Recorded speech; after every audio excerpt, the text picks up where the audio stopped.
പണ്ടത്തെ പാട്ടില്ലേ, ആണും പെണ്ണുമല്ലാത്ത ചതിയൻ ചന്തു ആരോമൽ മടിയിൽ മയങ്ങിടുമ്പോൾ കച്ച തീർത്തു വെച്ച് മുറിവിന്മേലന്ന് കുത്തുവിളക്കു കൊണ്ടാഞ്ഞു കുത്തി. കേട്ടിട്ടില്ലേ? ആണും പെണ്ണും കെട്ട ചതിയൻ ചന്തു. ചതിയന്മാർ മുഴുവൻ ആണും പെണ്ണും കെട്ടവരാ. ആണും പെണ്ണും അല്ലാത്ത ചതിയൻ വേറൊരുത്തുണ്ട്, ഇപ്പോൾ വരുന്നുണ്ട്. ഇപ്പം കേരളമാണ് ആസ്ഥാനം, ഡൽഹി അല്ല ആസ്ഥാനം, കേരളമാണ് ആസ്ഥാനം. ഇന്ത്യയുടെ തലസ്ഥാനം കേരളമാക്കാനുള്ള വല്ല പരിപാടിയുണ്ടോ? ഇന്ത്യയുടെ തലസ്ഥാനം കരുവന്നൂരാക്കിയാലെന്താ? അവിടെ നല്ല നദിയൊക്കെ ഒഴുകുന്നുണ്ടല്ലോ. ഇപ്പം കരുവന്നൂർക്ക് വരിക എന്തിനാ അറിയോ? വ്യാജന്മാരെ പിടിക്കാൻ. കരുവന്നൂർ സൊസൈറ്റിയിൽ അങ്ങനെ ഉണ്ടായിട്ടുണ്ട് അത്ര. അപ്പം ഈ ബോണ്ട് കേസ് വ്യാജന്റെ കേസല്ലയോ? ബോണ്ട് കേസ് വ്യാജ കേസല്ലയോ?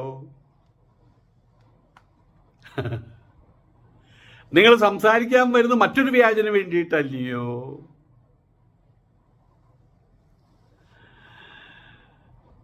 ഒരു പ്രധാനമന്ത്രിയുടെ ഗതികേടായി പറയുന്നത്. ഇന്ത്യൻ പ്രധാനമന്ത്രിയാണോ, ഇദ്ദേഹം പ്രധാനമന്ത്രിയാണോ അതോ കരുവന്നൂർ പഞ്ചായത്ത് പ്രസിഡന്റ് ആണെന്നപ്പോൾ സംശയം.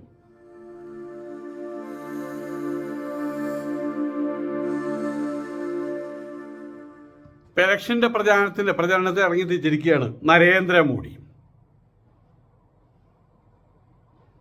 ഇന്ത്യയിലെ ഏറ്റവും വലിയ പ്രശ്നം എന്താണ്?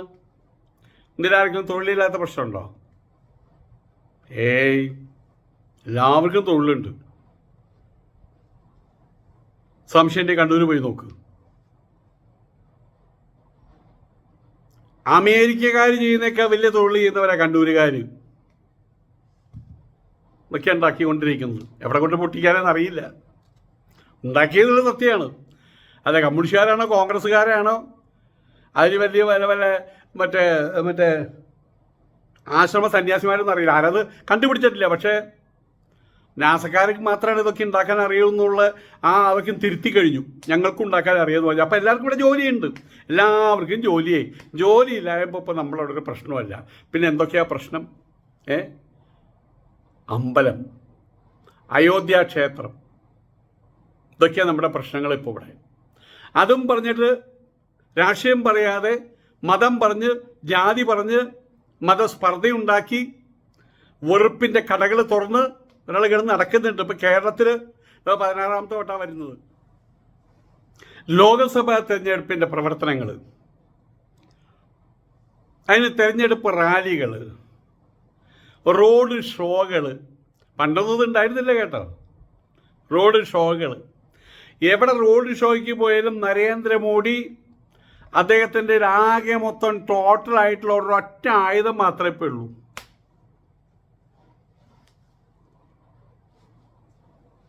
മതവികാരം ആളി കത്തിക്കുക, വെറുപ്പിൻ്റെ വിത്ത് വിതറിക്കൊണ്ടിരിക്കുക. വേറെ ഒന്നും ചെയ്യാനില്ല ആണ് സ്ഥിതി. ലോകസഭയിലെ തെരഞ്ഞെടുപ്പിൽ അതിൽ കോൺഗ്രസിൻ്റെ പ്രകടന പത്രിക അതിനെ വിമർശിക്കുന്നത് ഇപ്പോൾ അത് മുഴുവൻ ലീഗ് മുദ്രയുള്ളതാണെന്നാണ് പറയുന്നത്. ലീഗിൻ്റെ ആശയങ്ങളാണ് അതിനകത്തുള്ളത്. എന്താ ലീഗിൻ്റെ ആശയം ഉണ്ടായ കുഴപ്പം? ഇവിടെ നിങ്ങളുടെ ആൾക്കാർ മുഴുവൻ മുസ്ലിം നേതാക്കന്മാരുടെ അടുത്ത് പോയി കൈമുദ്രയ്ക്ക് നടത്തുന്നുണ്ടല്ലോ, വോട്ട് ചോദിക്കുന്നുണ്ടല്ലോ, മുസ്ലിം പള്ളികളിൽ പോയിട്ട് വോട്ട് ചോദിക്കുന്നുണ്ടല്ലോ. അപ്പോൾ വോട്ട് വേണമല്ലേ? ലീഗിനെ കണ്ടുകൂടാ, വോട്ട് വേണം. ചില ആൾക്കാർ കനാൽ പരങ്ങി എന്ന് പറയും ഞങ്ങളുടെ നാട്ടിൽ. കനാൽ പരങ്ങി, ഭാര്യ മർദ്ദിനി, എട്ടടി വീരൻ വെച്ചാൽ 8 അടി നടക്കുമ്പോഴേ വീഴും. യേശു ക്രിസ്തു പറഞ്ഞൊരു സാധനമുണ്ട്, അതടിച്ചാൽ 3 ദിവസം കഴിഞ്ഞപ്പോഴേ എഴുന്നേൽക്കുള്ളൂ. അതുവരെ ചോട്ടിൽ കിടക്കും.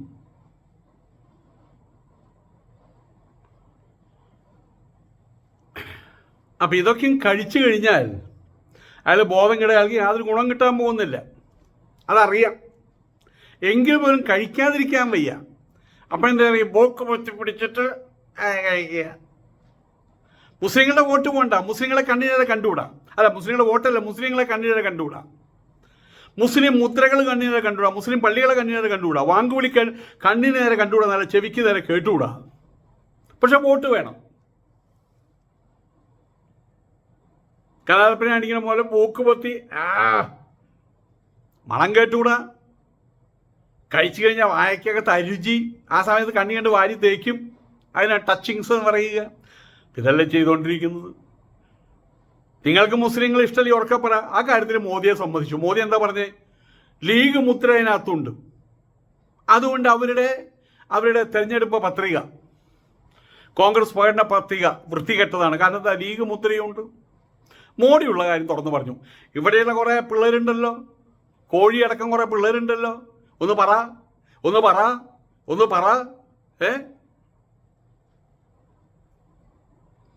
അപ്പൊ ഇവിടെ വരുന്ന സമയത്ത് മുസ്ലിങ്ങളുടെ സംസ്ഥാപനങ്ങളുടെ പിന്നിൽ പോയിട്ട് വെള്ളം കോരാനും വിറക് വെട്ടാനും റെഡിയാണ്. വോട്ട് വേണം. മുസ്ലിം ലീഗിന്റെ ആ പതാക കണ്ണീരെ കണ്ടുകൂടാ. ആ സംഭവം ഇവിടെ വയനാട്ടിൽ അറിയാലോ, ഉണ്ടായ സംഭവം അറിയാലോ. മുസ്ലിം ലീഗ് അതുപോലെ അയോധ്യ വിഷയങ്ങൾ, മുസ്ലിം ലീഗിന് എതിരായിട്ടുള്ള വിഷയങ്ങൾ, മുസ്ലിങ്ങൾക്ക് എതിരായിട്ടുള്ള വിഷയങ്ങൾ, ഇസ്ലാമിനെതിരായിട്ടുള്ള വിഷയങ്ങൾ, പിന്നെ അയോധ്യ വിഷയങ്ങൾ, അതൊക്കെ ഉയർത്തിക്കൊണ്ടാണ് മോദിജിയുടെ പ്രസംഗങ്ങൾ. ഇവിടെ തൊഴിലില്ലായ്മയും പണപ്പെരുപ്പവും ഇതൊന്നും ഇവിടെ പ്രശ്നങ്ങളല്ല. ഇപ്പോൾ ലോക ദാരിദ്ര്യ പട്ടികയിൽ നമ്പർ 1 ആകാൻ അധികം സമയമൊന്നും വേണ്ട. നമ്മളെക്കാൾ മേലെയാണ് ബംഗ്ലാദേശ് വരെ. അതൊന്നും ഇവിടെ വിഷയമല്ല. കഴിഞ്ഞ ശനിയാഴ്ച സഹറാൻപൂരിലെ BJP റാലിയിൽ പറഞ്ഞിരിക്കുകയാണ്, കോൺഗ്രസ് പ്രകടന പത്രികയിൽ ലീഗ് എന്നൊരു നാമമുണ്ടെന്ന്. ലീഗ് നടിക്കാൻ പോലും ലീഗിൻ്റെ മുദ്രയുണ്ടെന്ന്. രാജസ്ഥാനിലും ജയ്പൂരിലും അതുപോലെ ബീഹാറിലെ നവാഡയിലും സംഘടിപ്പിച്ച റാലികളിലും ഇതേ വിഷയം തന്നെയാണ് പറഞ്ഞത്. കോൺഗ്രസിൻ്റെ പ്രകടന പത്രിക, മുസ്ലിം ലീഗിൻ്റെ പ്രകടന പത്രിക എന്ന് പറയുന്ന രീതിയിൽ. പിന്നെ അമ്പലം നമ്മൾ പണിതു. രാംലാല ഇതുവരെ ടെൻറ്റിലായിരുന്നു. ഞാനെന്ന് പറയുന്ന മഹാൻ അതിനെ വലിയ അമ്പലത്തിലാക്കി മാറ്റി.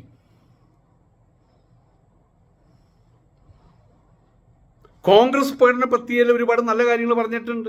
അതിലൊന്നും പറയാതെ, അതിൻ്റെ മെറിറ്റിലേക്കൊന്നും കടക്കാതെ, അതിനകത്ത് എവിടെയെങ്കിലും വർഗീയത കൊണ്ട് കുത്തിച്ചേർത്താൻ പറ്റുമോ, അങ്ങനെ വർഗീയ ധ്രുവീകരണ ശ്രമം നടത്താൻ പറ്റുമോ, ഇതൊക്കെയാണ് മോഡി ഇപ്പം എല്ലായിടത്തും നടത്തിക്കൊണ്ടിരിക്കുന്നത്.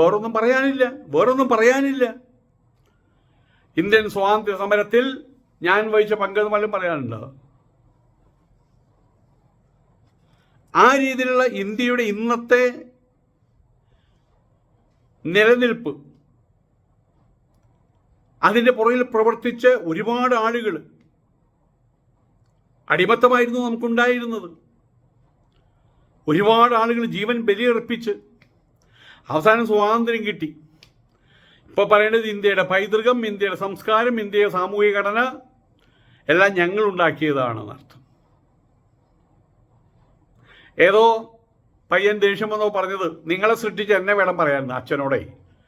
അവർ ഇന്ത്യയെ സൃഷ്ടിച്ചത്, ഇന്ത്യക്കകത്ത് സൃഷ്ടമായിട്ടുള്ള BJP എന്ന് പറയുമ്പോൾ മൂക്കത്ത് വിരൽ വയ്ക്കാനല്ലേ കഴിയുള്ളൂ.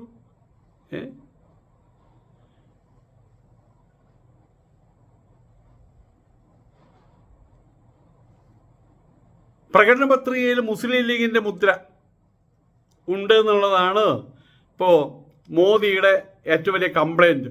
സഹറാൻപൂരിൽ പറഞ്ഞത് അതിൻ്റെ പേരിൽ ഹിന്ദു പോളറൈസേഷൻ, ഹിന്ദുക്കളെ ഒരു ഭാഗത്തേക്ക് മാറ്റി നിർത്തുക, മുസ്ലിങ്ങളെ വേറൊരു ഭാഗത്തേക്ക് മാറ്റി നിർത്തുക, ഹിന്ദുക്കളുടെ വോട്ട് കരഗതമാക്കുക, 30% എല്ലാം ബാക്കി വേർപ്പെട്ടല്ലേ നിൽക്കുന്നത്. ഇത്തവണ അങ്ങനെയല്ല. ഇന്ത്യ മുന്നണി ഒരുമിച്ച് നിന്നു കഴിഞ്ഞാൽ കുഴപ്പമൊന്നുമില്ല, അവരൊന്നും ചെയ്യില്ല. മോദിക്ക് വണ്ടി കയറാം. എവിടേക്ക്? ഉത്തരകാശിയും കടന്ന് ഗംഗോത്രയും കടന്ന ഒരു ഗുഹയുണ്ട്, അതിനകത്ത് പോയിരിക്കാം. ഒരാൾ അങ്ങോട്ട് ചെല്ലില്ല, രണ്ടും പൂട്ടി അവിടെ ഇരിക്കാം. സന്യാസം, മോക്ഷമാർഗം തേടിയിട്ട് അവിടെ ഇരിക്കാം. ഒരാളെ തിരിഞ്ഞു നോക്കില്ല. അതിനുള്ള എല്ലാ കാര്യങ്ങളും റിഹേഴ്സൽ നേരത്തെ ചെയ്ത് വെച്ചിട്ടുണ്ടല്ലോ. കേജ്രിവാളിനെ അറസ്റ്റ് ചെയ്തതോടു കൂടിയിട്ട് ഇന്ത്യ മുന്നണി സുശക്തമാവുകയും ചെയ്തിട്ടുണ്ട്. പ്രകടന പത്രികയുടെ ഓരോ പേജും ഇന്ത്യയെ തുണ്ടം തുണ്ടമാക്കുന്നു. മുസ്ലിങ്ങളുടെ ചിന്ത അതല്ലേ എന്നാണ് ഇപ്പോൾ ഇവർ പറയുന്നത്. മുസ്ലിങ്ങളല്ലേ ഇന്ത്യയെ തുണ്ടം തുണ്ടമാക്കിയത്. അതുതന്നെയാണ് ഇപ്പോൾ കോൺഗ്രസും ചെയ്യുന്നതാണ് പറയുന്നത്. എന്താ അതിൻ്റെ അർത്ഥം എന്നറിയില്ല, എങ്ങനെയാ കണ്ടെത്തൽ നടത്തിയിട്ടുള്ളതെന്ന് അറിയില്ല. സ്വാതന്ത്ര്യ സമരകാലത്ത് മുസ്ലിം ലീഗിൽ നിലനിന്നിരുന്ന അതേ ചിന്താഗതി അതിനെയാണ് കോൺഗ്രസ് മാനിഫെസ്റ്റോയിലുള്ളത്. അതിശക്തവും അതിക്ഷുദ്രതരവുമായിട്ടുള്ള കൽപ്പനയത് 1945, 46, 47, 48 കാലഘട്ടങ്ങളിലുണ്ടായിരുന്ന അന്നത്തെ ഞങ്ങൾക്ക് ഇന്ത്യയിൽ നിന്ന് വേർപ്പെടണം എന്ന് പറഞ്ഞൊരു കൂട്ടം ആൾക്കാരുടെ ചിന്താഗതിയാണ് ഇപ്പോഴുള്ളതെന്ന് പറഞ്ഞുകൊണ്ട് സ്പർദ്ധ വളർത്തിക്കൊണ്ടിരിക്കുകയാണ് രണ്ട് സമൂഹങ്ങൾ തമ്മിൽ. അന്നത്തെ അതേ ചിന്തകളാണ് ഇപ്പോൾ കോൺഗ്രസിന്റെ മാനിഫെസ്റ്റോയിലുള്ളത്. അതുകൊണ്ടാണ് മുസ്ലിം ലീഗിന്റെ മുദ്ര എന്ന് പറയുന്നത്. പിന്നെ ബാക്കിയുള്ള കാര്യങ്ങളിലൊക്കെ ഇടതുപക്ഷ ചിന്താഗതി. അവർക്ക് ദൈവത്തിൽ വിശ്വാസമില്ല, അമ്പലത്തിൽ വിശ്വാസമില്ല, പ്രത്യേകിച്ച് ജയ് ശ്രീരാം വിളിക്കാൻ അവർ തയ്യാറില്ല, ജയ് ഹനുമാൻ എന്ന് വിളിക്കാൻ അവർ തയ്യാറില്ല, കൈമ കെട്ടുകെട്ടാൻ അവർ തയ്യാറില്ല, നെറ്റിയിൽ കുങ്കുമ പൊട്ടു തൊടാൻ അവർ തയ്യാറില്ല, അവസാനം ജയ് ജയ് മോഡിജി എന്ന് വിളിക്കാനും കോൺഗ്രസ്സുകാർ തയ്യാറല്ല. അപ്പം ഇടതുപക്ഷ ചിന്താഗതിയായല്ലോ. അയോധ്യയെക്കുറിച്ച് എല്ലായിടത്തും വാചാലിനകത്ത് നീട്ടി വലിച്ച്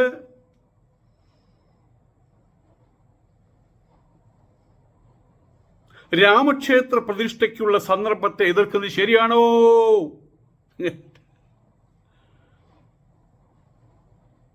രാമക്ഷേത്ര പ്രതിഷ്ഠയിലേക്കുള്ള സന്ദർശനത്തിന് ആരാ എതിർക്കുന്നത്? അതിനെ നിങ്ങൾ BJP പ്രോഗ്രാം ആക്കിയതിനെ എതിർക്കുന്നത്, ആ ഒരു സംഭവത്തെ മാത്രമേ എതിർക്കുന്നത്, രാമനെ രാഷ്ട്രീയത്തിലേക്ക് വലിച്ചു ചേർത്തതിനെ എതിർക്കുന്നത്. അത് അശ്രീകർത്ഥമാർന്നൊരു ഇടപാടാണ് ചെയ്തത്. ഒരു ദൈവസങ്കല്പത്തെ ഇന്ത്യയിലുള്ള സകലമാന പേരും, ഏറ്റവും കൂടുതൽ ഹിന്ദുക്കളെങ്കിലും മനസ്സിൽ പേറി നടക്കുന്ന ദൈവസങ്കല്പത്തെ ഒരു BJP ദൈവമാക്കി, സംഘീയ ദൈവമാക്കി അതിൻ്റെ പേരുള്ള പരാതിയേ ഉള്ളൂ. പക്ഷെ ഇദ്ദേഹം പറയുന്നത് എന്താ? ഇദ്ദേഹം ഹിന്ദുക്കൾക്കെതിരാണ്, ശ്രീരാമനെതിരാണ്, അതിനനുകൂലമായിട്ട് ആരും എനിക്ക് അനുകൂലമായിട്ട്, രാംലാലയ്ക്ക് അനുകൂലമായിട്ട്, രാമക്ഷേത്രത്തിന് അനുകൂലമായിട്ട് ആരും ശബ്ദിച്ചു കഴിഞ്ഞാൽ കോൺഗ്രസ് പാർട്ടിയിൽ നിന്ന് പുറത്താക്കും, 6 വർഷത്തേക്ക് പുറത്താക്കും. നിനക്ക് സംഭവിക്കാൻ പാടുണ്ടോ? രാമനില്ലാത്ത രാജ്യത്തെ സങ്കല്പിക്കാൻ കഴിയുമോ? രാമനില്ലാത്ത രാജ്യത്തെ സങ്കല്പിക്കാൻ കഴിയും മോഡിജി? ഇന്നിപ്പോ ഇന്ത്യയുടെ സ്ഥിതി അതല്ലേ? മര്യാദാ രാമൻ, ധർമ്മത്തിന്റെ വിഗ്രഹം, അതാണ് രാമനെങ്കിൽ ആ രാമൻ ഇന്നിവിടെ ഉണ്ടോ? ഇന്നിവിടെയുള്ളത് രാവണനല്ലേ? 10 തലയുണ്ട്, 10 തലയുണ്ട്, അത് സമ്മതിച്ചിരിക്കുന്നു. 10 തലയുണ്ട്. നടത്തുന്ന രാഷ്ട്രീയ വ്യഭിചാരം, 10 തലയുണ്ട്. രാവണന്റെ രാജ്യമല്ലേ ഇത്? ഇതിപ്പോ രാവണ രാജ്യമല്ലേ ഇത്? രാമനില്ലാത്ത രാജ്യത്തെ സങ്കല്പിക്കാൻ കഴിയുന്നുണ്ടല്ലോ ഇപ്പൊ ഞങ്ങൾക്കൊക്കെ. രാമനില്ലാത്ത രാജ്യം, അതിനെ ധർമ്മമില്ലാത്ത രാജ്യം, അന്തസ്സും ആഭിയാത്യമില്ലാത്ത രാജ്യം. നിങ്ങൾ എന്തിനാ കേജ്രിവാളിനെ പിടിച്ചു കൊണ്ടുപോയിട്ട് ജയിലിലിട്ടത്? തെളിവ് കിട്ടി, അത് കോടതി തെളിവ് കിട്ടി, അത് ശിക്ഷ വിധിക്കട്ടെ. അപ്പോഴും ED വരുന്നു, അവർ 2 ചോദ്യം ചോദിക്കുന്നു. 10 + 8 എത്രയാ? 80. 8 + എത്രയാ? 10. 80. നിങ്ങൾ അറസ്റ്റ് ചെയ്തു. ഇതൊക്കെ തോന്നിവാസല്ലേ? ഗുണ്ടാസംഘത്തിന്റെ കളി പോലെയായില്ലേ കാര്യങ്ങൾ? ആയതുകൊണ്ട് തന്നെ ഇതിപ്പോൾ രാമന്റെ ക്ഷേത്രമാണ് അല്ലെങ്കിൽ രാമന്റെ ഭൂമിയാണെന്ന് പറയാൻ പറ്റുമോ? ഇന്ത്യ രാമരാജ്യമാണെന്ന് പറയാൻ പറ്റുമോ? ഇതാണോ വിഭാവനം ചെയ്ത നമ്മളുടെ മഹാത്മാഗാന്ധി വിഭാവനം ചെയ്ത രാജ്യം? രാമനില്ലാത്ത രാജ്യത്തെ സങ്കല്പിക്കാൻ കഴിയുമോ എന്നുള്ള ചോദ്യത്തിന് ഉത്തരവായി പറഞ്ഞത് സങ്കല്പിക്കാൻ കഴിയും മോഡിജി, സങ്കല്പിക്കാൻ കഴിയും. ഇന്ത്യ രാമനില്ലാത്ത രാജ്യം, രാവണ രാജ്യം. രാമന് സ്ഥിരമായിട്ടുള്ള വാസസ്ഥാനം ലഭിച്ചു. ഞങ്ങൾ കാരണം കൊണ്ട്. അവിടെയാ പ്രശ്നം. അതിനൊരു BJP പ്രോഗ്രാമാക്കി മാറ്റിയില്ലേ? നിങ്ങളവിടെ പോയിട്ട് എന്തിനാ കിണ്ടി പൂജ ചെയ്തത്? ഇന്ത്യൻ പാർലമെന്റിനകത്ത് എന്തിനാണ് പൂജ, ഹോമം, സന്യാസിമാർ? അപ്പം എല്ലാത്തിനും നിങ്ങളുടെ സ്വാർത്ഥ താല്പര്യ സംരക്ഷണത്തിന് വേണ്ടിയിട്ടുള്ള രാഷ്ട്രീയ മുദ്രകൾ ചാർത്തിക്കൊണ്ടുള്ള പ്രവർത്തികളാക്കി മാറ്റിയല്ലേ ചെയ്തത്? രാമനവമി വരികയാണ്. രാമനവമി എല്ലാവരും വീട്ടിൽ ഇവിടെ തമിഴന്മാർ പാവങ്ങളുണ്ട്. അവർക്ക് അങ്ങനെ ദൈവസങ്കല്പങ്ങളും മറ്റുള്ള കാര്യങ്ങളും രാമായണം വായിച്ചോ മഹാഭാരതം വായിച്ചോ ഉള്ള ശേഷിയൊന്നുമില്ല. പക്ഷെ പാവങ്ങൾക്ക്, എൻ്റെ വീട്ടിൽ ജോലിക്ക് വരുന്ന ഒരു സ്ത്രീയുടെ മകൻ്റെ കുട്ടി, അതിന് 3 മാസം, ഇപ്പം അവന് 2 വയസ്സായി, 3 മാസം പ്രായമുള്ളപ്പോൾ അതിന് നിൽക്കാൻ വയ്യ. ആ സമയത്ത് വീട്ടിൽ കൊണ്ടുവന്ന് കണ്ടപ്പോൾ എൻ്റെ കണ്ണ് നിറഞ്ഞു. കാരണം കൃഷ്ണൻ്റെ പോലെ മുടിക്കും കെട്ടി പീലിക്കും വെച്ച് കയ്യിലൊരു ഓടക്കൊള്ളും വെച്ച് അന്ന് പോലെ ആ കുട്ടിയെ സ്നേഹിക്കാൻ തുടങ്ങി. അവരിലും ആ ചിന്തകളൊക്കെ ഉണ്ട് മോഡിജി. അത് നിങ്ങൾ അയോധ്യയിൽ കോപ്പുണ്ടാക്കിയതിൻ്റെ പേരിലല്ലാതെ. ഇന്നിപ്പോൾ വെറുപ്പാണ്. ജയ് ശ്രീരാം വിളി കേട്ട് കഴിഞ്ഞാൽ ആൾക്കാർ വാതിലടച്ച് വീടിനകത്ത് ഷോ എന്ന് പറഞ്ഞിരിക്കുകയാണ്. റോഡിൻ്റെ അപ്പുറം ജയ് ശ്രീരാം വിളി കേട്ട് കഴിഞ്ഞാൽ അവിടുത്തെ അമ്മമാർ പറയാം, മക്കളെ വീടിനകത്ത് കയറുന്നത് അവിടെ ജയ് ശ്രീരാം വിളി കേൾക്കുന്നുണ്ട്. അങ്ങനെയാക്കി മാറ്റിയില്ലേ നിങ്ങൾ? ഞങ്ങളൊക്കെ ആഘോഷിക്കും എന്ന് വെച്ചാൽ BJPക്ക് വോട്ട് ചെയ്യില്ല. ഞങ്ങൾ രാമനവമി ആഘോഷിക്കും, ശ്രീകൃഷ്ണ ജയന്തി ആഘോഷിക്കും, റംസാൻ ആഘോഷിക്കും, ക്രിസ്മസ് ആഘോഷിക്കും. അതൊന്നും രാഷ്ട്രീയമല്ല. നിങ്ങൾ അതിനാ ശ്രമിക്കുന്നത്.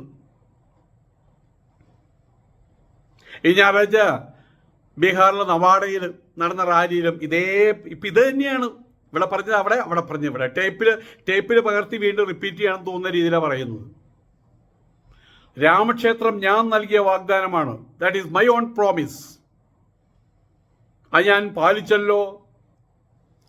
രാമനെ ടെന്റിലിരുത്തിയത് നിങ്ങളല്ലേ? ഞാൻ അദ്ദേഹത്തിനെ മണിമാളികയിൽ ഇരുത്തിയല്ലോ.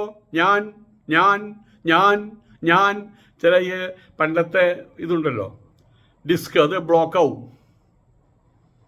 ആ സമയത്ത് പറഞ്ഞ അക്ഷരം വീണ്ടും പറയാം. അതുപോലെ എന്ത് പറഞ്ഞാലും ഞാൻ. ഇന്ത്യയിലെ പാർലമെൻറ്റ് നിയമനിർമ്മാണ പദ്ധതികൾ, അവിടുന്ന് ഒരുപാട് കാര്യങ്ങൾ ഇറങ്ങിത്തിരിക്കുന്നു. പക്ഷെ അവിടെയുള്ള മോദിയാകട്ടെ, അമിത്ഷാ ആകട്ടെ, മറ്റുള്ള മന്ത്രിമാരെ എല്ലാത്തിനെയും തൂണുകളാക്കി മാറ്റിയിട്ട് നിങ്ങൾ എന്താ പറഞ്ഞത്? മോഡി കാ ഗ്യാരണ്ടി. മറ്റുള്ളവർക്ക് മിണ്ടാൻ പറ്റുന്നില്ല. ഇതാണ് സ്വേച്ഛാധിപത്യം. BJP കാ ഗ്യാരണ്ടി നിങ്ങൾ പറയൂ. അല്ലെങ്കിൽ BJP ഞാൻ പ്രധാനമന്ത്രിയായിരിക്കുന്ന സർക്കാരിൻ്റെ ഗ്യാരണ്ടി എന്ന് നിങ്ങൾ പറയൂ. അതിന് അന്തസ്സുണ്ട്, ആഭിജാത്യമുണ്ട്, തറവാടിത്തമുണ്ട്. തന്തയ്ക്ക് പറഞ്ഞ രാഷ്ട്രീയക്കാർ അങ്ങനെ ചെയ്യുക. ഇത് മേരാ ഗ്യാരണ്ടി, എൻ്റെ ഗ്യാരണ്ടി.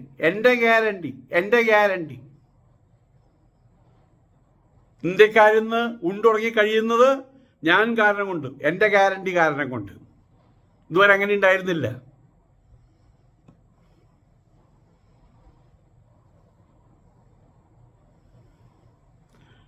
നിങ്ങളൊരു കാര്യം മനസ്സിലാക്കണം. ഇന്ത്യക്കാരുടെ പണം ഉപയോഗിച്ചിട്ടാണ് നിങ്ങൾ ക്ഷേത്രം പണിതത്. അത് BJPക്കാരുടെ പണം ഉപയോഗിച്ചിട്ടല്ല. രാജ്യത്തെ ജനങ്ങളാണ് അത് നിർമ്മിച്ചിട്ടുള്ളത്. പക്ഷെ അവസാനം നിങ്ങൾ രാജ്യത്തെ ജനങ്ങളെ നിങ്ങൾ ആണും പെണ്ണും ഇല്ലാതാക്കി മാറ്റി. അതുകൊണ്ടാണ് പ്രാണപ്രതിഷ്ഠയിൽ പങ്കെടുക്കാതിരുന്നത് പലരും. അതുകൊണ്ടാണ് വിരോധം കാണിക്കുന്നത് പലരും. ആ വിരോധത്തിൻ്റെ പേരിൽ അത് മുതലെടുത്തുകൊണ്ട് അവർക്കെതിരെ അതൊരു പടവാളായിക്കൊണ്ട് ആഞ്ഞ് വീശാൻ നിങ്ങൾ ശ്രമിച്ചു കഴിഞ്ഞാൽ ബൂമറാങ് പോലെയോ തിരിച്ച് തലയോ നടിക്കും. അതിനെ സംഭവിച്ചിട്ടുള്ളത്. വോട്ട് പെട്ടി തുറക്കുന്ന സമയത്ത് കാലിയായി പോകുമെന്ന് സാരം. ഏതായാലും മോദിയുടെ ഈ വക പരാമർശങ്ങൾക്കെതിരെ മറ്റുള്ള രാഷ്ട്രീയ പാർട്ടികൾ ശക്തമായിട്ട് രംഗത്ത് വന്നിട്ടുണ്ട്.